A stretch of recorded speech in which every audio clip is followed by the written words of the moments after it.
मारदा मंदिर रूपांतरित निमंते 2 कोटी टंकार अनुदान घोषणा। 5T जरिए छात्र छात्री मानक सशक्त करने को जारी रही मुख्यमंत्री को उद्यम। लक्ष्मी बस और मुक्ता योजना रे लोक हेबे उपकृत। गंजाम जिला 2 दिनिया गस्त सीमार पोलसरा ब्लॉक और मथुरा पंचायत शरण श्रीक्षेत्र मारदा मंदिर को 5T अध्यक्ष बीके पांड्यान गस्त कर पोलसरा विधायक श्रीकांत साहू जनप्रतिनिधि माने प्रथम 5T अध्यक्ष को स्वागत करते। 5T अध्यक्ष सहित पोलसरा विधायक और जिला बीजेडी सभापति रमेश चंद्र चियाऊ पट्टनायक मंच आसी नथिले। मारदा मंदिर रूपांतरित निमंते 2 कोटी टंकार अनुदान घोषणा करथिले। आवश्यक पड़िले आहुरी अधिक अनुदान दियाजिव बोली से घोषणा करथिले। मारदा मंदिर श्री जगन्नाथ संस्कृति सह जड़ित।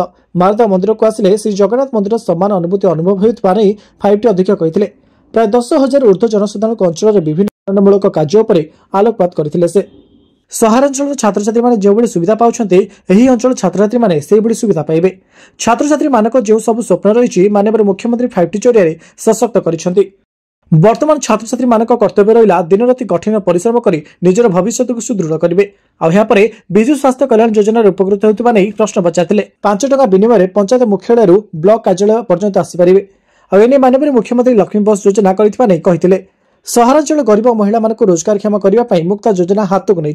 गंजाम जिला जिलापाल थिबा समय पोलसरा आसिले प्रतिथर मारदा मंदिर को जाती। श्रीमंदिर समान अनुभूति मारदा मंदिर अनुभूत हुए। वर्तमान मारदा मंदिर उन्नति कार्यक्रम माननीय मुख्यमंत्री हाथ को नहीं। माननीय मुख्यमंत्री विभिन्न मंदिर तथा तारातारिणी मंदिर पुरी मंदिर भली समस्त मंदिर रूपांतरित होता कहते।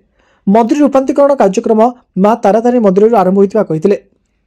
कार्यक्रम शेष विभिन्न संगठन पक्षर विभिन्न समस्या नहीं 5T सचिव को दाबीपत्र प्रदान कर पोलसरा निर्वाचन मंडल को विकसित त्वरान्वित प्रतिश्रुति देते। 5T गस्त समय दक्षिणांचल आईजी सत्यव्रत भोई, गंजाम जिलापाल दिव्यज्योति परिडा, आरक्षी अधीक्षक जगमोहन मीना समेत बहु विभाग अधिकारी उपस्थित रही। सहरांचल विकास प्राय 25 कोटी ऊर्ध्व टंका मंजूर होती। पोलसरा निर्वाचन मंडल 2 रास्ता प्राय 40 कोटी टंकार मंजूर होती। विजु जनता दल सरकार माननीय मुख्यमंत्री कर आज देखुए लोक उत्साह लोक भल पाइबा माननीय मुख्यमंत्री प्रति एवं पांड्यान सर प्रति अच्छी प्रमाणित कर बहुत सुंदर कार्यक्रम है। पांड्यान सर आसते विभिन्न उन्नतिमूलक कार्यक्रम देखिले बुली देखिले एवं आमर प्रिय मुख्यमंत्री जो पैसा देते तार किपर सुविनियोग होची से प्रति तदारख कले एवं बहुत सुंदर प्रोग्राम थी जो बहुत खुशी रे सी आज एठारू बुली देखी जाइछन्ती। बहुत दूर दूरांतर पिला आछन्ती कलाहांडी तापर झारसुगुड़ा नवरंगपुर बुर्लारू आमे बहुत हरास होचु एथिबाय जे मात्र 13,500 टंका 6 वर्ष ऊर्ध्व आज की 6 वर्ष 3 मास लानी आमे काम कर चलछु। तेणु ग्रीभांस पर सार कहिसन्ती जे 10 दिन भितर आपनक कथा आमे सुनिबु विचार करिबु बोली कहिसन्ती। देखा जाऊ कोन होची आमे आशा करछु जे से आम कथाटा खुशी आमे भाबुछु 100%। देखा जाऊ। पोलसरारू हरप्रसाद पाठी को रिपोर्ट गंजाम समाचार।